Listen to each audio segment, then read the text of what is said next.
Hola, bienvenidos a la tercera semana, semana 3, en que vamos a cubrir capítulo 2. So I'd like to welcome you to week 3, semana 3, and you should be in the semana 3 tab, week 3 tab, and you will be watching this video. And I know it currently says for the fall, but it will be changed when I'm done. Okay, so like the other 2 weeks, we have our los objetivos y metas para capítulo 2. So in chapter 2, you're going to be able to identify and talk about different family members, as well as indicate possession of people and things. In other words, to say my or his or hers, theirs, etc. You'll be able to make appointments using the appropriate structures in order to express time and how to use dates. And for that, you will learn about the months, years, dates, birth dates, other events. You'll be using numbers that are higher than 100. We're also going to begin basic verb conjugations. You're going to conjugate regular, normal Spanish verbs in the present tense and use them in conversation. You'll be able to use them in statements and ask and answer questions in order to communicate a variety of basic topics. And with that, you're going to learn to formulate questions, how to ask and answer yes/no type of questions, or questions that are requiring information, using the appropriate vocabulary, the intonation, and word order. You will also be able to recognize the difference between and the characteristics of formal versus informal register. An example would be in English, you would not speak to your best friend in the same way you would speak to a police officer or a judge, for example. You'll express location and current condition using the verb estar, and you'll learn a couple negative constructions like nothing or never. Okay, so you're watching the welcome video. You're going to be reading the textbook and completing the corresponding My Spanish Lab activities. There will be 2 quizzes in My Spanish Lab this week. You'll have 2 dialogues. The first dialogue, Dialogue 3, will be due on January 24th, which is the Wednesday, and Dialogue 4 will be on Sunday, and you will maintain the same partners as you did for Semana 2, week 2. Okay, you'll, of course, continue with your language and cultural contact, and you can begin working on your language and cultural contact presentation, although that will not be due until week 4, Semana 4. It's due February 4th. Okay. You also want to make sure that you sign up for your midterm oral exam using the Google Calendar.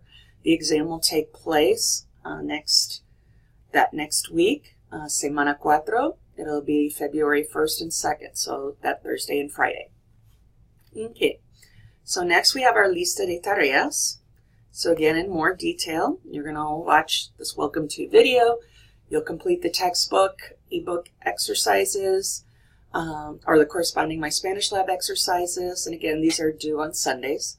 You'll complete the first quiz. Okay, and these are the last 3 exercises. I should say there'll be 9 exercises at the end, and the first 3 of those 9 will be the first quiz. The second quiz will be the last 6. So basically the last 9 exercises are quizzes. Okay, and so the quizzes are 10 points each. You'll have 5 minutes to complete these. Okay. You want to make sure that you use the accent marks when needed. Okay, so you can look at the Semana 3 plan, and you will find that here up above with the attached files, but also right here within the instructions. Okay, so in chapter 2, we're going to be covering pages 33 through 66. Okay, this plan will help you keep on track with the different page numbers and the corresponding My Spanish Lab exercises. Okay, you will then complete the second quiz and again, both quizzes are due by the Sunday, January 28th. Okay, and these quizzes as well are 5 points each. Okay. or I'm sorry, they're 5 points each, but you will have only 7 minutes to complete each one. They require a little bit more information. You want to make sure that you get in touch with your assigned dialogue partner. You're going to work on dialogue 3 due on that Wednesday, and it's about a receptionist speaking to a patient. And 4, which will be due on Sunday, is about a young man or woman who has come into the ER after a bike accident. Okay? So make sure too that you log your 2 hours as mentioned before, and as I mentioned, you can begin working on your language and cultural contact presentation. Okay, so dialogues are located next. If I go into dialogue 3, diálogo 3. Okay, as always, I have the general information and the objectives. Now the specific instructions. Okay. Again, you'll use Google Hangouts on air, or you can use Skype with Screencast-O-Matic, but remember, I need a video in which both of you can be seen and heard. Okay? So, again, you'll be using the same partners as you did for Diálogo 1 y 2. Okay? The scenario is this. One person will play a receptionist speaking with a patient. Okay? You're going to be using vocabulary structures, expressions that you learned throughout Chapter 1, as well as on pages 33 through 49 of Chapter 2. So you're going to run through this twice, again, switching roles, and once again, it only needs to be on one recording. So in your dialogue, you want to make sure you include appropriate greetings, the introductions, including full names and the profession when needed. The receptionist needs to ask the patient what his or her name is and how he or she spells his first and last name, how he or she is feeling today, when is his or her birth date, the address, the profession, and what time the appointment is. Then the appropriate thank yous and closings. Okay? And attached you have the rubrics that I will be using for this dialogue. Okay? So that's Diálogo 3. Diálogo 4, again, is going to start off with the same description. You'll be recording it in the same way, using either Google Hangouts on Air or Screencast-O-Matic with Skype. But again, I just need to see both of you and hear both of you. So in this scenario, one person is going to be Doctor or Doctora Perez, and the other will be a young man or woman who's just come into the emergency room, the sala de emergencias, after being in a bike accident. And again, you'll go through this twice and switch roles. So you want to make sure, again, we have the appropriate greetings, the introductions. Doctor or Doctora Perez needs to introduce him or herself and state, whether they are doctor, enfermero. Pay attention to the instructions.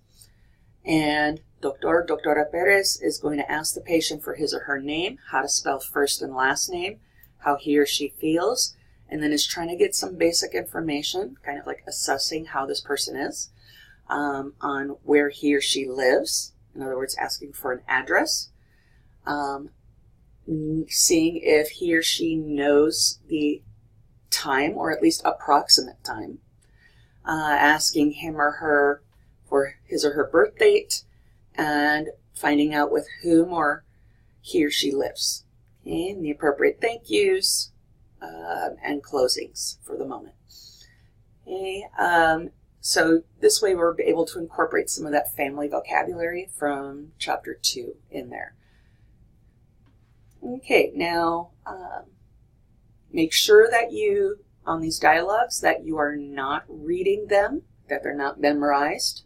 You can practice, but you want it to be as spontaneous as possible. Okay, so after the diálogos, we have the language and cultural contact presentation. When you click on that link, you will come up to this page, which gives the general instructions out of the syllabus. It will give you the attached file that I use on how to evaluate it.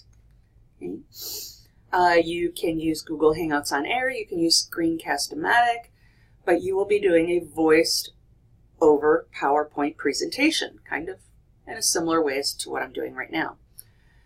Okay, so each presentation should be just a summary of the activities used for these contact hours. Some of the new vocabulary learned, you do not need to go into a huge long list and give us all the English-Spanish translations. You can put up a list and go over some of the more pertinent ones or the more meaningful ones you found most meaningful. And then really the meat of this is what kind of cultural practices and nuances did you observe, and how will you compare and contrast those with similar practices or nuances within your own culture. Okay, this will be in English. It's going to be approximately 5 minutes long. You should have 5 slides. Okay. And what I have done is given you an example of a language and cultural contact presentation from the past, but this person goes into a lot of information and a lot of detail. So you really want to try to keep it to 5 minutes. Okay? Try not to make it go any longer than 7. Basically, if you count for 1 minute per slide, and your slides should be colorful, they should have pictures, but showing you more or less, what you have learned.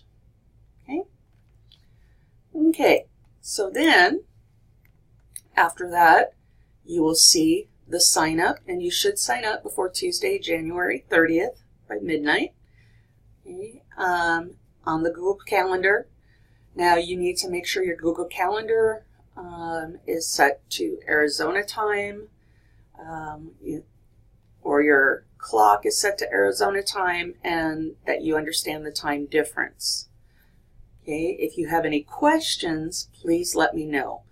On approximately Wednesday, January 31st, I will be putting up in the announcement section a list with the following times on Arizona's schedule of the oral exams. Now, for the next week, you will actually get a sheet that will go into more detail about what the oral exam will consist of. Okay.